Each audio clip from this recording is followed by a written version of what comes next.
আসসালামু আলাইকুম। 3 পর্বের এই ভিডিও সিরিজে হাদিসের সালাত ও আমাদের নামাজের মধ্যকার বৈপরীত্য দেখাবো। এই আলোচনার বিস্তারিত পাবেন আমার নবীর প্রজ্ঞা কি বলার কথা কি বলছি বইয়ে। ভিডিও ডেসক্রিপশন এবং স্ক্রিনে দেওয়া নম্বরে কল করে বইটি অর্ডার করতে পারবেন। হাদিসের প্রয়োজনীয়তার পক্ষে সবচেয়ে জবরদস্ত যুক্তি হচ্ছে হাদিস ছাড়া নামাজ পড়বেন কিভাবে। কোরআনে তো নামাজের সময়, রাকাত, প্রক্রিয়া, পদ্ধতি কিছুই নাই। অর্থাৎ হাদিস ছাড়া নামাজ আদায় করা অসম্ভব। এই ভিডিওতে দেখাবো যে আমরা হাদিস দিয়ে নামাজ পড়ি না। নামাজ নিয়ে মুসলিম বিশ্বের প্রচলিত ধারণার সাথে হাদিসেরও উল্লেখযোগ্য সম্পর্ক নাই।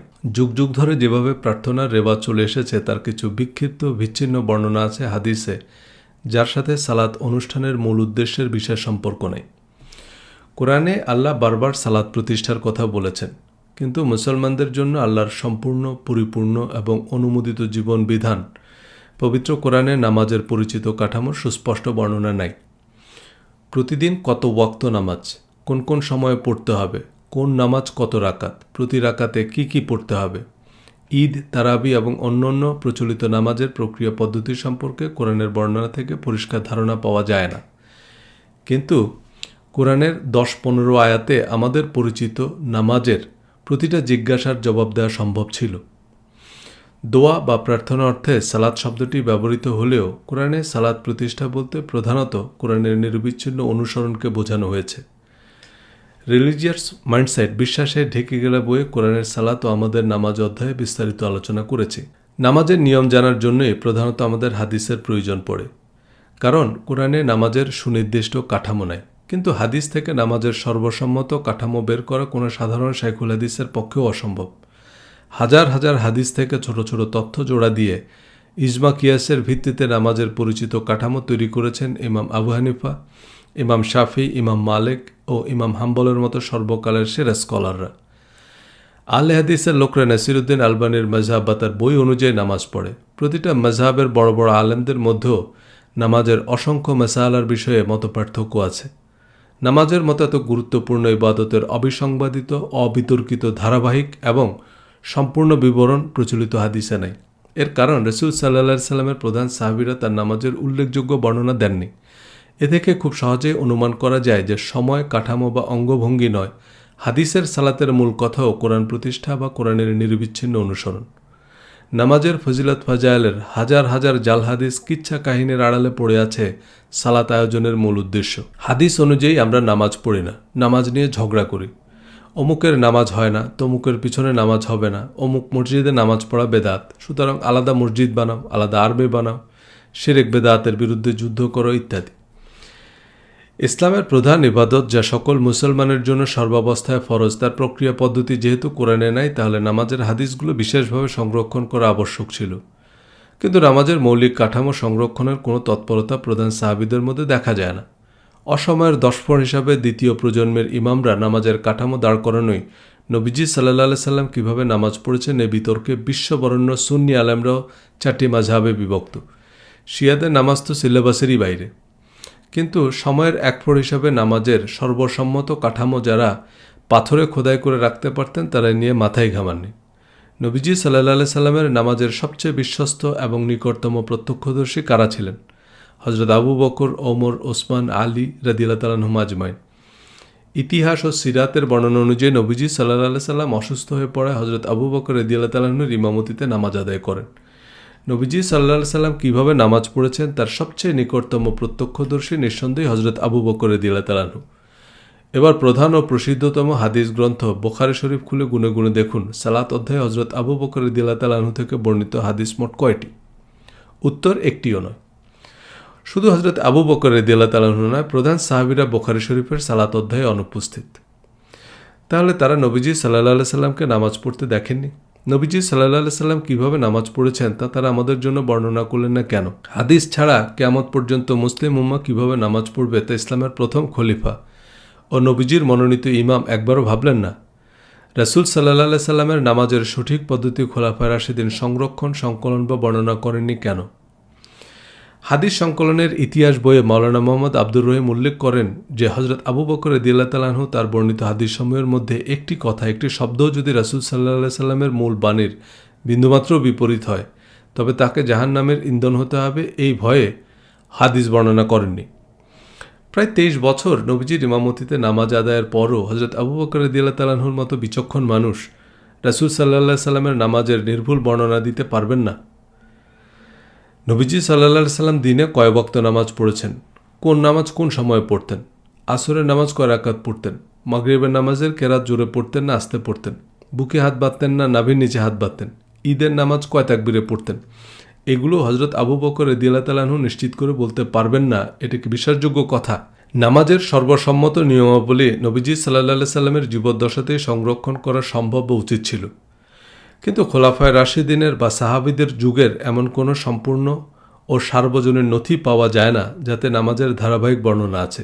এ থেকে আন্দাজ করা যায় যে নামাজ অনুষ্ঠানের মূল উদ্দেশ্যের সাথে আমাদের সমাজে প্রচলিত নামাজের অঙ্গভঙ্গি ও ফজিলত ফজায়েলের বিশেষ সম্পর্ক নেই। নবীজি সাল্লাল্লাহু আলাইহি সাল্লাম নামাজের যে বাধ্যবাধকতা আরোপ করেছেন তার প্রধান উদ্দেশ্য ছিল কোরআন প্রতিষ্ঠা। এর বাইরে আর সব কিছুই ছিল ঐচ্ছিক বা গৌণ। নামাজে কি পড়া হয়, কোরআন না হাদিস? যারা হাদিসকে ওহী মনে করেন তারা বলছেন যে হাদিস হচ্ছে ওহী গায়রে মাতলুব, অর্থাৎ হাদিস নামাজে তেলাওয়াত বা পাঠযোগ্য নয়। রাসূল সাল্লাল্লাহু আলাইহি সাল্লামের সাহাবী তাবিঈরা নামাজে কোরআন বহির্ভূত কোনো কিছু পড়তেন না। নামাজের মাধ্যমে সমাজে কোরআন কায়েম হয়েছে, সারা পৃথিবীতে ইনসাফ প্রতিষ্ঠিত হয়েছে, ভ্রাতৃত্ব, ন্যায় বিচার, সাম্য, সুশাসন নিশ্চিত হয়েছে। কিন্তু আমরা আসল উদ্দেশ্য ভুলে নামাজ পড়াকেই ইবাদত মনে করি। ইবাদত শব্দের আরেকটি রূপ হচ্ছে আব্দ। আব্দ থেকে ইবাদত। আব্দ মানে বান্দা বা চাকর, আর মাবুদ মানে মনিব। চাকরের কাজ মনিবের আদেশ নিষেধ মেনে চলা, অর্থাৎ মনিবের আদেশ নিষেধ মেনে চলার নাম হচ্ছে ইবাদত। আমাদের মনিবের আদেশ নিষেধের কিতাব হচ্ছে কোরআন। আপনি একজন চাকরিজীবী হলে আপনার চাকরি বিধিমালায় বলা আছে আপনাকে কি কি করতে হবে আর কি কি করা যাবে না। আপনি সেই বিধিমালা ভালোভাবে পড়ে বুঝে সেই বিধিমালা অনুযায়ী আপনার দায়িত্ব পালন করবেন। আপনি নিয়োগকর্তা হলে আপনার কর্মচারীদের জন্য একটা সার্ভিস রুল তৈরি করবেন, যাতে চাকরির বিভিন্ন বিধান, সুবিধা, অসুবিধা, বিভিন্ন ভাতা, বোনাস, পুরস্কার বা চাকরি বিধিমালা ভঙ্গের শাস্তি সম্পর্কে বিস্তারিত বর্ণনা থাকবে। আপনার সহকর্মী বা সুপারভাইজার আপনাকে চাকরির বিধিমালা বুঝতে সাহায্য করবেন, কিন্তু তিনি যদি আপনাকে পরামর্শ দেন যে আপনার এই চাকরি বিধিমালা বোঝার দরকার নেই, শুধু প্রতিদিন 5 বার এই বিধিমালা পড়বেন। এখন মনে করেন এই সার্ভিস রুল ইংরেজিতে লেখা এবং আপনি ইংরেজি বুঝেন না, আর এই সার্ভিস রুলের একটা শব্দের অর্থ না বুঝে আপনি প্রতিদিন আয়োজন করে 5 বার এই সার্ভিস রুল পড়েন। আপনার বস দেখছেন যে আপনি আপনার সার্ভিস রুল অনুযায়ী সময় মতো অফিসে আসছেন না, আপনার যা করার কথা তার কিছুই আপনি করছেন না, আবার সার্ভিস রুলে যা পরিষ্কারভাবে নিষেধ করা আছে তা আপনি নির্বিকারভাবে করে যাচ্ছেন। আপনার বস আপনাকে জিজ্ঞেস করলো যে আপনি কি সার্ভিস রুল পড়েননি? হ্যাঁ, প্রতিদিন 5 বার করে পড়ি। তাহলে সার্ভিস রুল অনুযায়ী কাজ করছেন না কেন? কারণ সার্ভিস রুলে কি লেখা আছে তা তো আমি বুঝি না, কারণ আমি ইংরেজি পড়তে পারি কিন্তু এর অর্থ বুঝি না, তবে প্রতিদিন 5 বার সুর করে সার্ভিস রুল পড়ি। আপনার বসের প্রতিক্রিয়া কি হবে, বা আপনি বস হলে আপনার প্রতিক্রিয়া কি হবে?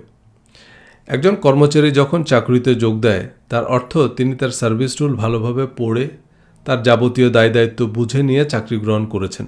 সুতরাং আপনি সার্ভিস রুল দিনে 50 বার পড়ায়ও আপনার বসের কিছু যায় আসে না যদি আপনি আপনার চাকরির বিধিমালা না বুঝেন এবং সে অনুযায়ী কাজ না করেন। একজন ভালো ম্যানেজারের দায়িত্ব হচ্ছে এটা নিশ্চিত করা যে তার দলের সবাই এ সার্ভিস রুল বুঝেছে এবং সে অনুযায়ী কাজ করছে।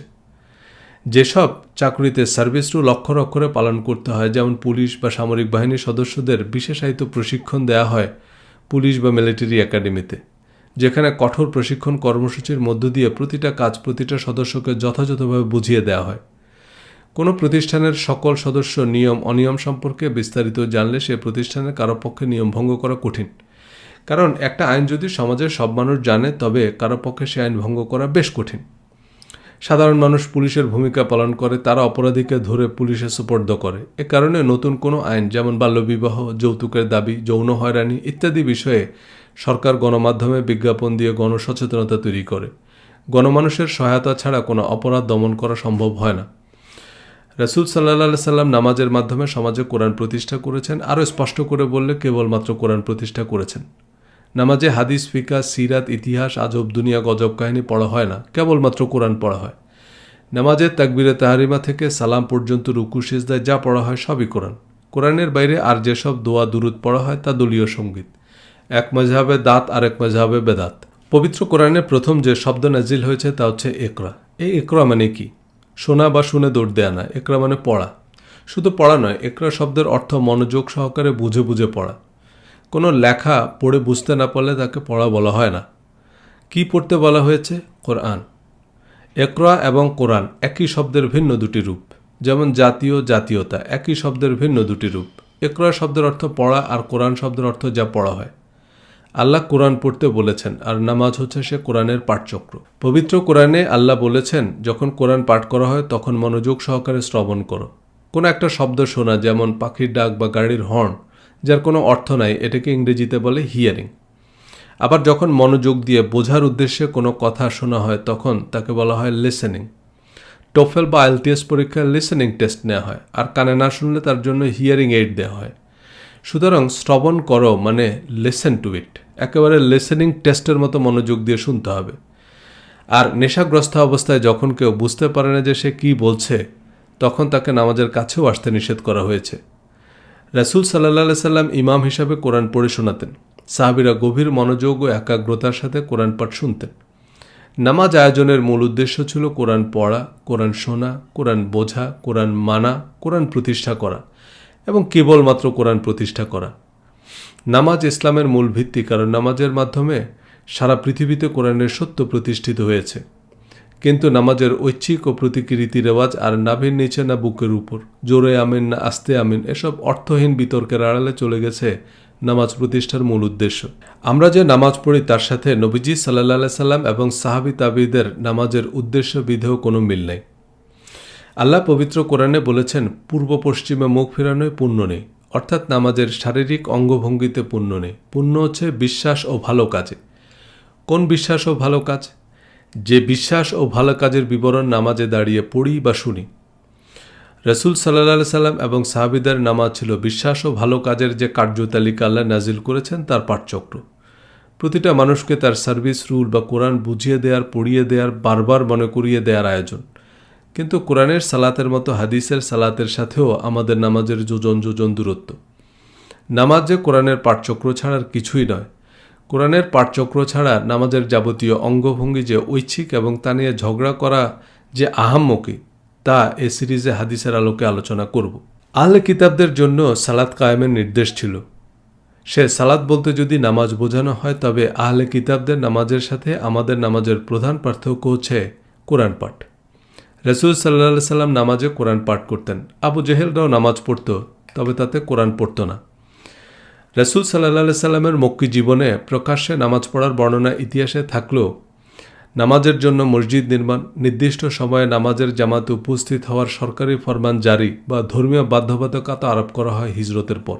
ইসলাম প্রচার ও প্রতিষ্ঠার ইতিহাসে সবচেয়ে গুরুত্বপূর্ণ ঘটনা হচ্ছে হিজরত। এ কারণে ইসলামিক ক্যালেন্ডার গণনা করা হয় হিজরতের দিন থেকে। ইসলামের ইতিহাস পর্যালোচনা করে একথা বলা যায় যে হিজরত ছাড়াই ইসলাম মক্কায় শুরু হয়ে মক্কায় শেষ হয়ে যেত। হিজরতের নির্দেশ এবং এর গুরুত্ব বর্ণনা করে পবিত্র কোরআনে বেশ কিছু আয়াত নাজিল হয়েছে। বুখারী শরীফের প্রথম হাদিসটিও হিজরত নিয়ে। প্রত্যেক কাজ নিয়ত বা উদ্দেশ্যের সাথে সম্পর্কিত, আর মানুষ তার নিয়ত বা উদ্দেশ্য অনুযায়ী ফল পাবে। যে ইসলাম প্রতিষ্ঠার জন্য হিজরত করেছে তার হিজরত ইসলামের জন্য গৃহীত হবে, আর যে ব্যক্তিগত লাভ লোভের জন্য হিজরত করেছে তার হিজরতে কোনো পুণ্য নেই। বুখারী শরীফের ফাতিহায় বা সূচনায় বলা আছে, মানুষ তার নিয়ত বা উদ্দেশ্য অনুযায়ী ফল পাবে। এ নিয়ত হচ্ছে আপনার অন্তরের ইচ্ছা, যা একমাত্র আল্লাহ জানেন। বেশভূষা বা লোক দেখানো ক্রিয়াকর্ম দিয়ে নয়, অন্তরের ইচ্ছা দিয়ে মানুষের কর্মফল নির্ধারিত হবে। নামাজ, রোজা, হজ, হিজরত, দান, দক্ষিণা সব কিছুর প্রতিদান নির্ধারিত হবে অন্তরের ইচ্ছা অনুযায়ী। যারা ইসলাম বা ইনসাফ প্রতিষ্ঠার জন্য হিজরত করেছেন তাদের হিজরত ইসলামের জন্য গৃহীত হবে। এই হিজরত কেবল মক্কা থেকে মদিনায় অভিবাসন নয়। এরপর সাহাবীরা সারা পৃথিবীতে ছড়িয়ে পড়েন ইসলাম প্রতিষ্ঠা করতে। হিজরত নিছক অভিবাসন ছিল না, পদে পদে বিপদ, পরাশক্তির সাথে লড়াই, সংঘাত, সংগ্রামের এক জীবন মরণ বাস্তবতা। মদিনায় হিজরতের পর রাসূল সাল্লাল্লাহু আলাইহি সাল্লাম একটি সার্বভৌম ইসলামী রাষ্ট্র প্রতিষ্ঠা করেন, যাতে অন্যান্য ধর্মাবলম্বীদেরও সমান অধিকার ছিল। মদিনায় রাসূল সাল্লাল্লাহু আলাইহি সাল্লাম যে মসজিদ নির্মাণ করেন তা ছিল তার প্রধান কার্যালয়, বাসভবন, বিচারালয় এবং আইনসভা। অন্যান্য ধর্মাবলম্বীরাও বিচার আচার চাইতে মসজিদে নববীতে আসত। অর্থাৎ মসজিদে নববী কেবল নামাজের জন্য নির্মিত হয়নি। তবে নামাজের জামাতে উপস্থিত হওয়ার যেসব বাধ্যবাধকতা হাদিসের কিতাবে পাওয়া যায় তা কোরআনের পাঠচক্রে উপস্থিত হওয়ার রাষ্ট্রীয় ফরমান। কোরআন মদিনা ইসলামী রাষ্ট্রের আইনের প্রধান বা একমাত্র উৎস। এবং কোরআন নাজিলের প্রক্রিয়া তখনও চলমান ছিল। প্রতিদিন নতুন বিধিনিষেধ নাজিল হতো। রাষ্ট্রের নাগরিকরা রাষ্ট্রের প্রধান কার্যালয়ে উপস্থিত না হলে নতুন নতুন আইন সম্পর্কে তারা কিভাবে জানবে? তখনকার সময়ে রেডিও, টেলিভিশন, খবরের কাগজ কিছুই ছিল না। নাগরিকদের পারিবারিক, সামাজিক, রাজনৈতিক, অর্থনৈতিক এবং বিচারিক বিধিবিধান জানানোর মাধ্যম ছিল নিয়মিত বিরতিতে মসজিদে উপস্থিত হওয়া। একটা আইন বাস্তবায়ন করতে হলে সে আইন সমাজের সর্বস্তরের মানুষের কাছে প্রচার করতে হয়। নামাজ ছিল কোরআনের আইনকানুন প্রচার ও প্রতিষ্ঠার প্রক্রিয়া। মসজিদের নববীতে সর্বস্তরের মানুষের উপস্থিতিতে কোরআন পড়া হতো। আর রাসূল সাল্লাল্লাহু সাল্লামের সাথে যারা নামাজ বা কোরআনের পাঠচক্রে অংশ নিত তাদের জন্য কোরআন তো বাংলা, অর্থাৎ কোরআন তাদের মাতৃভাষা। কোরআন বোঝার জন্য তাদের তো আলাদা করে ভাষা, ব্যাকরণ কিছুই শেখার প্রয়োজন ছিল না। ঐতিহাসিক সূত্র মতে আরবের বিভিন্ন গোত্র তাদের আঞ্চলিক ভাষায় কোরআন পাঠ করত এবং আঞ্চলিক ভাষায় কোরআন লিখত। হযরত ওসমান রাদিয়াল্লাহু তাআলা আনহুর সময়ে কোরআনের আঞ্চলিক কপিগুলো পুড়িয়ে ফেলা হয়। রাসূল সাল্লাল্লাহু সাল্লামের সময়ে মানুষ তাদের আঞ্চলিক ভাষায় কোরআন পড়ত, অর্থাৎ কোরআন পাঠ ছিল পাঠকের পরিচিত ও বোধগম্য ভাষায়। এখনকার পৃথিবীতেও কোরআনের 7টি স্বীকৃত উচ্চারণ আছে। আগামী পর্বে থাকবে আরও বিস্তারিত। আশা করি সাথে থাকবেন। ধন্যবাদ।